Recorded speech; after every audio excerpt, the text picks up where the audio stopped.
केंद्रीय मंत्री कौशल किशोर जी हमारे साथ हैं। कौशल जी, एक बार फिर से राहुल गांधी को राहत मिली। उन्होंने कहा फिर वही जंग और फिर वही शुरुआत और वही संग्राम वो फिर से शुरू करेंगे।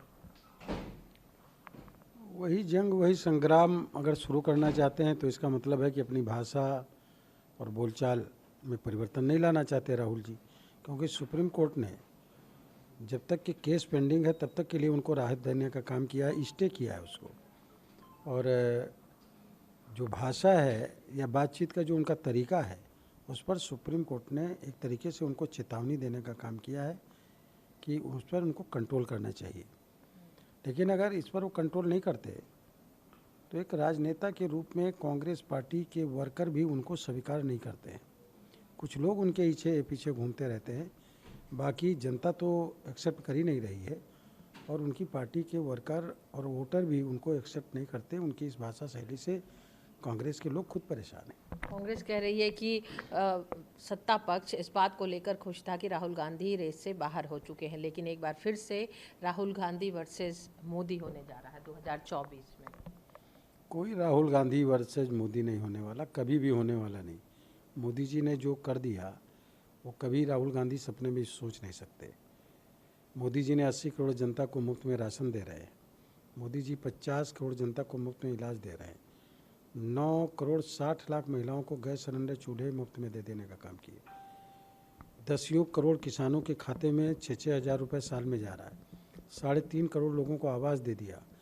कई लाख लोगों के घरों में बिजली का कनेक्शन मुफ्त में दे देने का काम किया। शौचालय देने का काम कर दिया।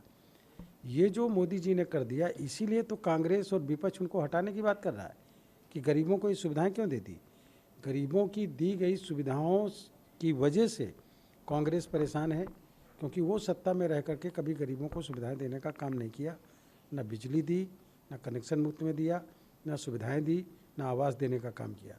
इससे विपक्ष परेशान है। इसलिए विपक्ष कभी एनडीए को हटाने की बात नहीं करता, बीजेपी को हटाने की बात नहीं करता, मोदी जी को हटाने की बात करता। मोदी जी को कौन कौन लोग हटाने की बात कर रहे हैं? कौन कौन लोग मोदी जी से नाराज़ हैं? एक तो पाकिस्तान नाराज़ है क्योंकि 22 करोड़ जनता को पैसे से राशन नहीं दे पा रहे हैं। वहाँ की जनता कह रही है एक मोदी हमको दीजिए। पाकिस्तान अधिकृत कश्मीर की जनता पाकिस्तान की सरकार से कहती है कि आप हमको आज़ाद करो, हम हिंदुस्तान के साथ रहना चाहते, मोदी जी के साथ रहना चाहते। अफ़गानिस्तान के थ्रू जो ड्रग्स बड़े पैमाने पर हमारे देश में सप्लाई होती है, इसकी वजह से अफ़गानिस्तान नाराज़ है। सर्जिकल स्ट्राइक, एयर स्ट्राइक किया, इसकी वजह से आतंकवादी मोदी जी से परेशान है, वो उनको पसंद नहीं करते। चीन पसंद नहीं करता मोदी जी को, क्योंकि 300 से ज़्यादा प्रोडक्ट हिंदुस्तान में बनने लगे जो अब चीन से हमारे देश में नहीं आते, हमको लेना नहीं पड़ता। इसकी वजह से ये इनकी सुर में सुर मिलाने का काम, ये विपक्ष के लीडर भी उनकी मंशा को पूरी करने का काम करते हैं। मतलब ये है कि मोदी जी हट जाएंगे तो पटाखे छूटेंगे पाकिस्तान में, अफ़गानिस्तान में और चीन में। आतंकवादी फायरिंग करेंगे, वो लोग खुश होने का काम करेंगे। उनके सुर में सुर मिलाने का काम विपक्ष कर रहा है। देश की जनता पूरी तरह समझ रही है और देश की जनता मोदी जी के साथ खड़ी है।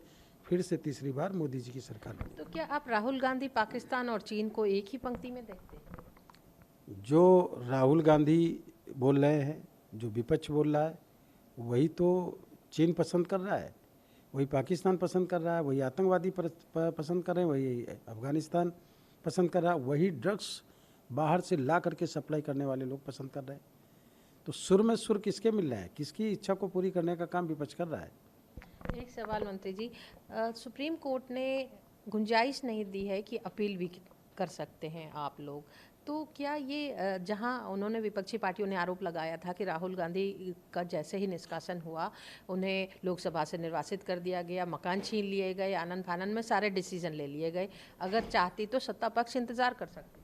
नहीं, सत्ता पक्ष का इसमें कोई रोल नहीं। एक व्यक्ति विशेष ने इस पर मुकदमा किया राहुल जी पर, उसमें कोर्ट ने निर्णय किया। कोर्ट ने जो निर्णय किया उसको निर्वाचन आयोग ने संज्ञान में लिया। संज्ञान में लिया तो उसको जो है लोकसभा के स्पीकर ने उसको संज्ञान में लेकर के उस पर कार्रवाई करने का काम किया। अब जो कोर्ट का निर्णय आएगा उस पर जो है लोकसभा के स्पीकर निश्चित तरीके से माननीय जी उस पर निर्णय करेंगे। सत्ता पक्ष से या इससे कोई लेना देना नहीं है, ये कोर्ट का निर्णय था। कांग्रेस पार्टी जानबूझ करके सत्ता पक्ष पे ब्लेम लगाने का लोगों को भ्रमित करने के लिए ब्लेम लगाने का प्रयास कर रही है। ये असफल प्रयास है, जनता पूरी तरह समझ रही है, जान रही है। जो राहुल गांधी को ये नहीं मालूम कि वो जब एक बार खुद ही बोल गए कि दुर्भाग्य से मैं सांसद हूँ, तो उनके बगल में बैठे हुए कांग्रेस के एक लीडर ने कहा ये मत बोलिए, तब उन्होंने अपनी बात को संभाला। उनको ये मालूम नहीं कि जिन लोगों ने वोट दिया, क्या वो दुर्भाग्य से उनको दिया? उन मतदाताओं की बेइज्जती करने का, अपमानित करने का काम राहुल गांधी जी ने किया। तो वो क्या बोलेंगे, क्या उनके मुंह से निकलेगा, ये राहुल गांधी जी को खुद नहीं मालूम। और इसलिए अभी सदस्यता बहाल होने का नंबर आएगा, जब तब आएगा ठीक है, बहाल होगी, आएंगे पार्लियामेंट में, अच्छी बात है, कोई हम लोग इसके लिए खिलाफत नहीं कर रहे हैं। लेकिन अभी से वो जो डायलॉग बोलना शुरू कर दिए कांग्रेस के लोग कि वही संग्राम, वही चीज़ें, वही हो, इसका मतलब क्या है? इसका मतलब आप धमकाने की बात कर रहे हैं। अरे करो ना, जो जैसा बोलोगे वैसा फल पाओगे। जनता आपको उसी तरह का नतीजा देने का काम कर रही है। लेकिन जहां बीजेपी ने रेस से बाहर ही कर दिया था, तो ये तो मानेंगे कि अब दोबारा से 2024 में राहुल गांधी रेस में होंगे। और इंडिया INDA जो प्लेटफॉर्म तैयार किया है, उसमें भी अलग अलग प्रधानमंत्री के उम्मीदवार तैयार हो गए थे। देखिए ऐसा है, इसमें टूटन पड़ जाएगी और ना भी टूटन पड़े। INDIA जो बनाया, जिसको इंडिया बोलते हैं, ये भारत की जनता है। भारत गांव में बसा है, गरीबों के यहाँ बसा हुआ है। जो राष्ट्र प्रेम करते हैं उनके दिल में भारत बसा हुआ है। आदरणीय प्रधानमंत्री नरेंद्र मोदी जी ने आगामी 25 साल तक के विकसित भारत बनाने का, जब आज़ादी के 100 साल पूरे होंगे, उसका एजेंडा पूरा तैयार कर दिया है। विपक्ष परेशान है कि आने वाले 25 साल तक के NDA की सरकार रहेगी, दूसरे की सरकार आने वाली नहीं। इसकी वजह से सब इकट्ठा होकर के INDIA बनाने का काम किया है। सब एक दूसरे को गरियाते थे, एक दूसरे की बुराई करते थे।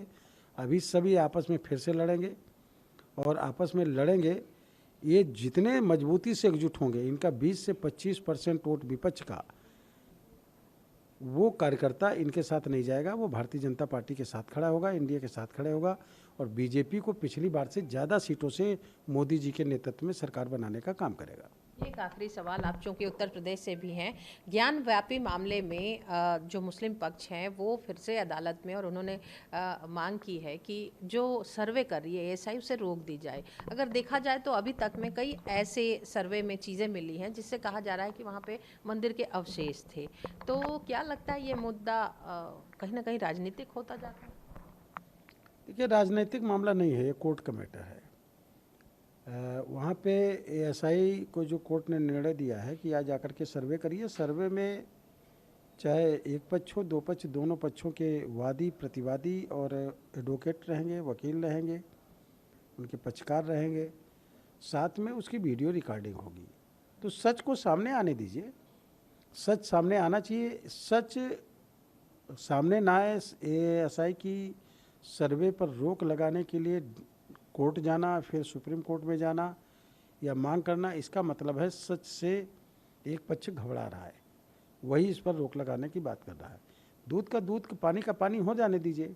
लेकिन एक बात ज़रूर कहना है कि मस्जिद का नाम ज्ञान व्यापी नहीं हो सकता, इसलिए कि ये हिंदी शब्द है, आध्यात्मिक हिंदी शब्द है, और इसके नाम से मस्जिद नहीं हो सकती। मस्जिद के नाम उर्दू में या अरबी भाषा में, या किसी स्थान के नाम से, या किसी उनके पैगंबर के नाम से, या किसी व्यक्ति विशेष के नाम से होते हैं, मगर हिंदी में और आध्यात्मिक शब्द के नाम पर नाम नहीं होता। ज्ञान व्यापी शब्द ही अपने आप में सिद्ध करता है कि ये मस्जिद नहीं थी। ETV से बात करने के लिए धन्यवाद। इस समय दिल्ली से कैमरामैन संजय के साथ अनामिका रत्न।